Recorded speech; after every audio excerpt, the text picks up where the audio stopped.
Hi everyone, welcome to my story channel.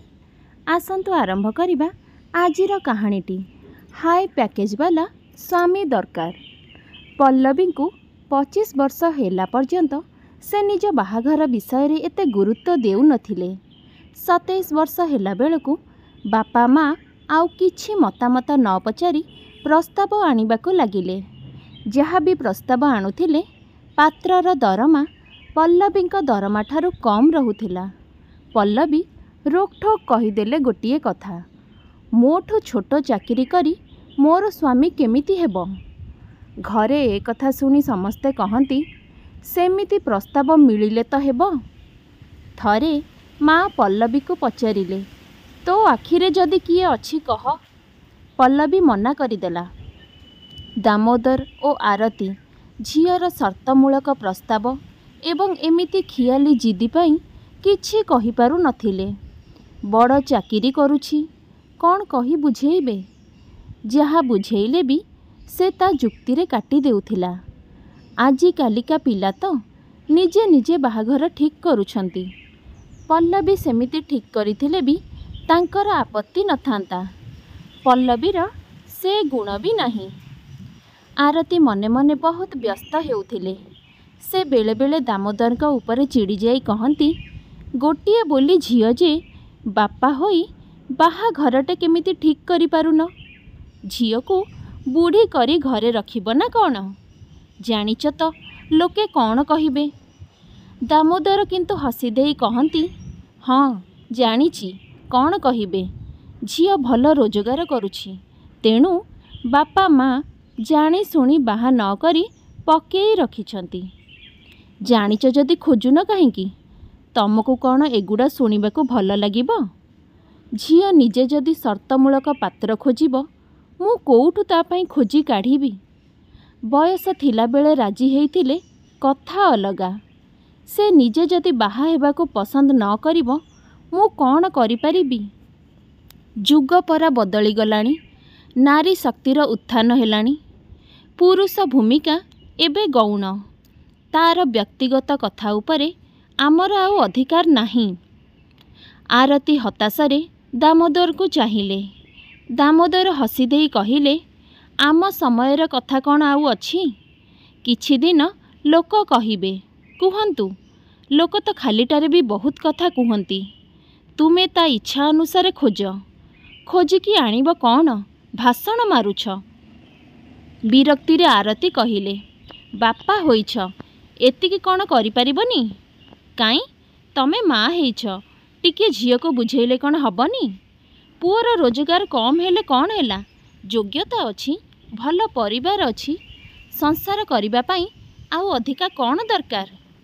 3 जण रोजगार करिबे, कोउथिरे अभाव रहिबनी। स्वामी बड़ चाकरी कले कौन आउ अधिका हेबो? बरम निजे बड़ चाकरी करुछि बोली भाबी खुशी हेबा कथा। मु कौन बुझेइनी? बुझेई बुझेइबा थकी सारिलिनी। तमे माँ होई जदि हार मानि सारलनी, मते तमे काहेकि दोष देउछ? एमिति पल्लवीर बापा कहिले। आउ काहाको मु कहिबी? कही आरती कांदिबा आरंभ करिबा मात्रे दामोदर विरक्त होई बाहर को पळाई आसिबे ओ तापरे जुक्तिर अंत हेबो। सेदिन घर को हरिहर जेजे आसी थांती। आरती साहस करी ससुर को राति रे पल्लवी कथा बुझिबा पाई कहिले। हरिहर बहुत चिंता करी 2 दिन परे ए विषय रे कथा हेबे बोली ठीक कले। पल्लवी ऑफिस रु फेरी सेदिन लैपटॉप रे कौन करुथाए। हरिहर पाखकू आसी कहिले, ऑफिस काम घरे न कले कौन हेबनी? पल्लवी हसी देई कहिला, जेजे काम नुहे मो, मेल चेक करुथिली। कौन कहुन? हरिहर जेजे कहिले, मु तो पाई 2टा प्रस्ताव आनिथिली। भाबिली तो सांगरे कथाबार्ता हेला परे पुओ घरे खबर देई थांती। हाँ जेजे कहु नाहंती। हेइटी मो लैपटॉप बंद करिदेली। पल्लवी जेजेंको मुह को चाही कहिला। हरिहर जेजे 2टा लफापा पल्लवी हाथ को धराई देले। कहिले, ଏଇଥିରେ 2 ଜଣଙ୍କର ପୁରା ବାୟୋଡାଟା ଅଛି। ତୁ ଥରେ ଦେଖିଦେ। ଯଦି ଆଉ ଅଧିକ କିଛି ଜାଣିବାକୁ ଚାହୁଁ ତ ମୋତେ ପଚାରି ପାରିବୁ। ତାପରେ ତୁ କହିଲେ ମୁଁ ତାଙ୍କ ଘରକୁ ଖବର ଦେବି। ଠିକ୍ ଅଛି କହି ପଲ୍ଲବୀ ଲଫାପା 2ଟା ଖୋଲିଲା। ଖୋଲୁ ଖୋଲୁ କହିଲା, ଜେଜେ ତମେ ନା ପୁରା ସିଷ୍ଟମେଟିକ୍। ସବୁ ଜିନିଷର ଗ୍ରାଉଣ୍ଡ ୱାର୍କ କରିସାରିଲା ପରେ ମିଟିଂ ଆଟେଣ୍ଡ କରିବା କଥା କହୁଛ। ବାପା କିନ୍ତୁ ମୋତେ ନ ପଚାରି ସିଧା ଘରକୁ ଡାକି ଆଣୁଛନ୍ତି। ତାପରେ ଯାଇ ମୋତେ କହୁଛନ୍ତି ତତେ ଦେଖିବା ପାଇଁ ଆସୁଛନ୍ତି। ମୋତେ ଆଗରୁ କହିଥିଲେ ମୁଁ ସେ ପ୍ରସ୍ତାବ ସବୁ ପ୍ରଥମରୁ ମନା କରି ଦେଇଥାନ୍ତି। ବାପାଙ୍କୁ ଏତେ ହଇରାଣ ହେବାକୁ ପଡ଼ିନଥାନ୍ତା। ସମସ୍ତଙ୍କର କାର୍ଯ୍ୟ କରିବାର ଶୈଳୀ ଭିନ୍ନ। ତତେ ମୋ ଶୈଳୀ ଭଲ ଲାଗିଲା ବୋଲି ମୋର ପ୍ରଶଂସା କଲୁ। ନଚେତ୍ ଆମ ସମୟରେ ତୋ ବାପାଙ୍କ ଶୈଳୀ ହିଁ ସର୍ବୋତ୍କୃଷ୍ଟ ଥିଲା। କୌଣସି ଝିଅ ଏହାର ପ୍ରତିବାଦ କରୁନଥିଲେ। ତୋ ମାଆକୁ ବି ପଚାର। ହେଲେ ଜେଜେ ଯେଉଁଟା ଭଲ ସଦାବେଳେ ତ ଭଲ ନା। ସେଇଟା ସାମୟିକ ଭାବରେ ଭଲ କେମିତି ହେବ? ସେତେବେଳେ ଯଦି ଭଲ ଥିଲା ଏବେ କାହିଁକି ଭଲ ନୁହେଁ? ସେଇଟା ଆମ ମାନସିକତା। ଏବେ ବି ଝିଅ ଅଛନ୍ତି ଯାହାକୁ ବାପା ମାଆଙ୍କର ଏ ଆଟିଚ୍ୟୁଡ଼୍ ଭଲ ଲାଗେ। ତାପରେ ସେମାନେ ତ ସମ୍ପୂର୍ଣ୍ଣ ଅଜ୍ଞ ରହୁନାହାନ୍ତି।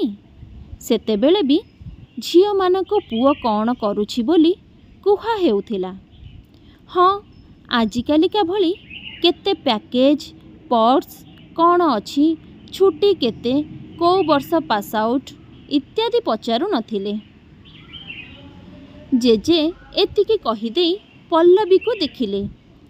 ଏଥିରେ ପୁଣି ମାନସିକତା କ'ଣ ଜେଜେ? ଏଇଟା କ'ଣ ଭୁଲ? ପଲ୍ଲବୀ ପଚାରିଲା। ଜେଜେ କହିଲେ, ଯେମିତି ତତେ ଯାହା ଭଲ ଲାଗିବ ସମସ୍ତଙ୍କୁ ସେଇଆ ଭଲ ଲାଗିବ ବୋଲି ତୁ ଭାବୁଛୁ, ସେଇଟା କ'ଣ ତୋ ମାନସିକତା ନୁହେଁ? ମୁଁ ଯାହା କହୁଛି କ'ଣ ଭୁଲ କହିଲି? କହୁନ ଜେଜେ। ଯଦି ଭୁଲ ବୋଲି ବୁଝେଇଦେବ ତାହେଲେ ମୁଁ ସ୍ୱୀକାର କରିନେବି। ଭୁଲ ଠିକ୍ ଏଇ ସାର୍ବଜନୀନ ମତ। ମୋତେ ଏସବୁ ଭଲ ଲାଗେନି କହି ଏଡ଼ାଇ ହେବନି। ମନେ ରଖ, ସବୁ ଜିନିଷ ଯୁକ୍ତି ଦ୍ୱାରା ସିଦ୍ଧାନ୍ତରେ ପହଞ୍ଚି ହୁଏ ନାହିଁ କିମ୍ବା କାହାର ମତଧାରାକୁ ଠିକ୍ ବୋଲି କହିବା ବା ଭୁଲ ବୋଲି କହିବାକୁ କେହି କେଉଁଠି ସିଦ୍ଧାନ୍ତ ଧରି ବସି ନାହାନ୍ତି। ସମୟ, ସ୍ଥାନ, କାଳ, ପାତ୍ର, ଧର୍ମ ଆଦି ବିଷୟକୁ ନେଇ କିଛି ମତବାଦ ଯାହା ଭିନ୍ନ ଭିନ୍ନ ହୋଇଥାଏ। ତାହେଲେ ମୋତେ ଖାଲି ଗୋଟିଏ କଥା କୁହ ଯେ ମୋ ବାପା ମୋତେ ଓ ମୋର ବିଚାର ନ ଜାଣି ସାରିଲା ପରେ ବି ମୋତେ ନ କହି ଘରକୁ ପୁଅ ଘର ଲୋକଙ୍କୁ କ'ଣ ପାଇଁ ଡାକୁଛନ୍ତି? ଜେଜେ ହସି ଦେଇ କହିଲେ, ଚିନ୍ତା କରନା, ଆଉ ଡାକିବେନି। ଏଇଥିପାଇଁ ଡାକୁଥିଲେ କାଳେ ତମେମାନେ ପରସ୍ପର ଦେଖାଦେଖି ଓ କଥାବାର୍ତ୍ତା କରିସାରିଲା ପରେ ତୋ ମତରେ କିଛି ପରିବର୍ତ୍ତନ ଆସିବ। ଆଉ ତୁ କାଳେ ରାଜି ହେଇଯିବୁ ବାହାଘର ପାଇଁ। ସେଇଥିପାଇଁ ତୋ ବାପା ପୁଅ ଘର ଲୋକଙ୍କୁ ଡାକି ଆଣୁଥିଲା। ତୋ ବାପାର ବର୍ତ୍ତମାନ ଆଉ ସେ ବିଶ୍ୱାସ ତୋ ଉପରେ ନାହିଁ। ତେଣୁ ଦେଖିବୁ ସେ ଆଉ ଏମିତି କରିବନି। ତମେ କେମିତି ଜାଣିଲ ଜେଜେ? ତୁ କ'ଣ ଜାଣିପାରୁନୁ? ଏସବୁ ଅନୁଭବ। ମଣିଷ ଯେତେବେଳେ କାର୍ଯ୍ୟକ୍ଷେତ୍ରରେ କିଛି କରି ନ ପାରେ ସେ କିଛି ଅଲୌକିକ ଆଶା କରେ। ସେ ଆଶା ବି ଯେତେବେଳେ ମଉଳିଯାଏ ସେ କ'ଣ କରିବ? ଯାହା ହେଉଛି ହେଉ ଏଇଆ ହିଁ ଭାବିବ। 27 ବର୍ଷ ପର୍ଯ୍ୟନ୍ତ ତୁ ବାହା ହେବାକୁ ମନା କଲୁ। ତାପରେ ତୁ ହଁ କଲୁ। ତୋର ଇଚ୍ଛା ଅନୁସାରେ ଖୋଜୁ ଖୋଜୁ ତତେ 30 ହେଲାଣି। ପ୍ରତ୍ୟେକ ନାରୀ ଯେମିତି ପୁରୁଷର ରୋଜଗାରକୁ ଦେଖେ, ପ୍ରତ୍ୟେକ ପୁରୁଷ ସେମିତି ନାରୀ ପାଖରେ ଲାବଣ୍ୟତା ଖୋଜେ। ଲାବଣ୍ୟତା ବୟସ ଅନୁସାରେ କମି କମି ଆସେ। ତୋ ପାଇଁ ବର୍ତ୍ତମାନ ପୁଅ ଖୋଜିବା କେତେ କଷ୍ଟ ଯିଏ ଅଙ୍ଗେ ନିଭେଇଛି ସେ ହିଁ ବୁଝିପାରିବ। ତା ମାନେ ତମେ କ'ଣ କହୁଛ ମୋ ପାଖରେ ଲାବଣ୍ୟତା ନାହିଁ ଜେଜେ? ପଲ୍ଲବୀ ହସି ଦେଇ ପଚାରିଲା।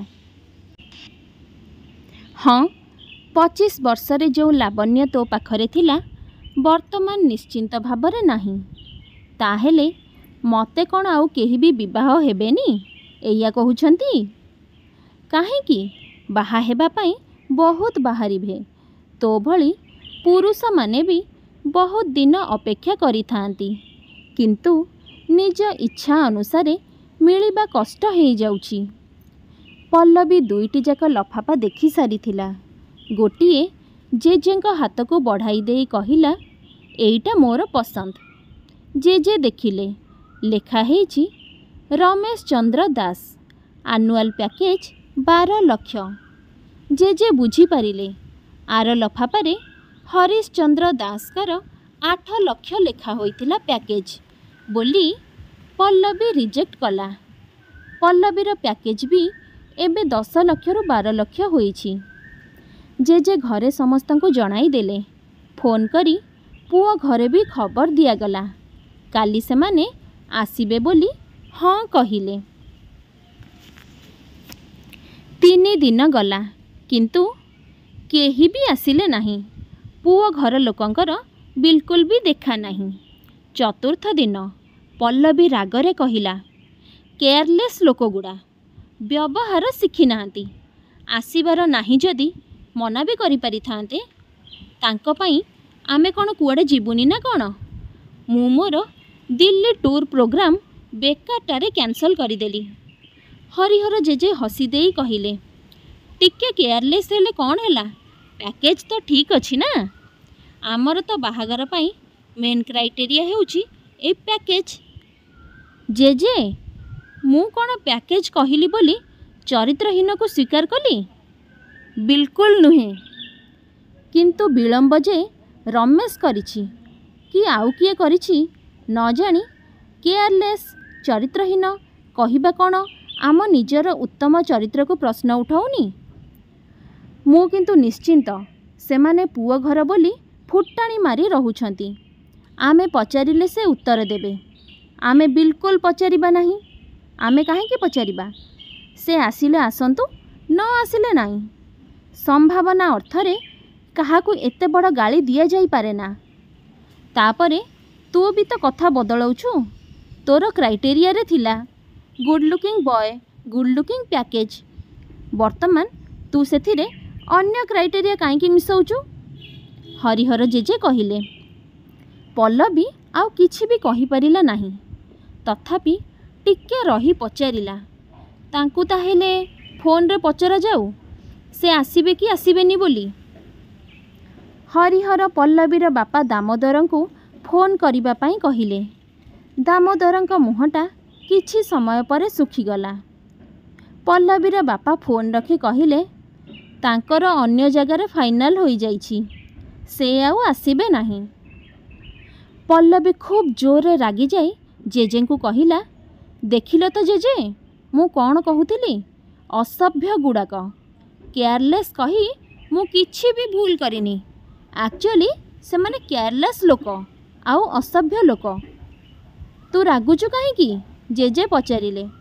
आमर जेमिति क्राइटेरिया अछि तांकर भी सेमिति कौन क्राइटेरिया थिबो? क्राइटेरिया थिला जदि आगरु मना कलेनी? एठिकी न आसी मना करिबार माने कौन? से माने आमको जानी सुनी अपमान देबा पाई एमिति करिछंती। सबु जिनिस को ठीक भाबरे न जानी तर तर होई मतामत देबा ठीक नुहे। हरिहर जेजे कहिले। एथिरु कौन जानिबो जेजे? केते भल खराब कौन स्पष्ट किछि भी दिसुनी। जेजे हसी देई कहिले, आरे से माने एठिकी आसीबा पूर्वरु तो अजाणतारे तते ऑफिस रे देखिबाकू जाइथिबे। तांकर पसंद हेई नथिबो। ओ विश्व सुंदरी खोजुछंती तो ता पाई रंभा कि मेनका स्वर्गरु आसीबे ताहेले। जेजे पल्लवीर मुंड को आउसी देई कहिले, भल हैला जांतु, नहेले गोटे केयरलेस लोक हाबुडरे आमे पड़ी जाई थांते। आरे मोर एते ब्रिलियंट नातुणी को पुणी थट्टा। तोर तो सेमानक प्रकृति जानी तांको ऊपर निजर मन भांगीगला। आउ सेयाडे अनेइबा कौन पाई? पल्लवी किछि समय चिंता कला परी बसी रहिला।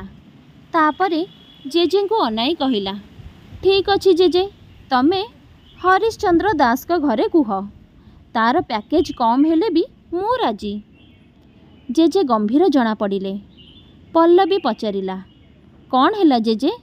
किछि नहीं जे, तू कम पैकेज रे बाहा हेबुनी कहूथिलु तो? तोर मन को तू एडजस्ट करि परिबु तो? हाँ जेजे, मु एडजस्ट करि परिबी, पल्लवी कहिला। मते तो केही बाध्य करू नाहंती, मु निजे निष्पत्ति नेउछि। कम दरमा बोली स्वामी को असम्मान कले परिवार और संसार दुईटा जाक नष्ट हो जाए। मु एते असंस्कारी नुहे जेजे, स्वामी को केमिति सम्मान दिया जाए मु जानिछि। हरिहर पल्लवी को गेल करी देई कहिले, तू मोर सुन्ना नातुणीटा, तो बापा माँ तुच्छाटारे व्यस्त हेउछंती। बाहागर हेबार अनेक दिन परे पल्लवी दिने जेजे को पचारिला, जेजे रमेश चंद्र दास और हरिश्चंद्र दास जणे व्यक्ति ना? जेजे हसी पकाइले, पल्लवी भी हसी देला। या परे परिशेष रे पल्लवीर बाहागर ताठारु कम पैकेज वाला स्वामी हरीश का सहित पल्लवीर बाहागर हो गला। दर्शक बंधु, कहानीटी आपनको पसंद आसीथिले दयाकरी चैनल टी को सब्सक्राइब करि नियंतु। रहुछि, नमस्कार, जय जगन्नाथ।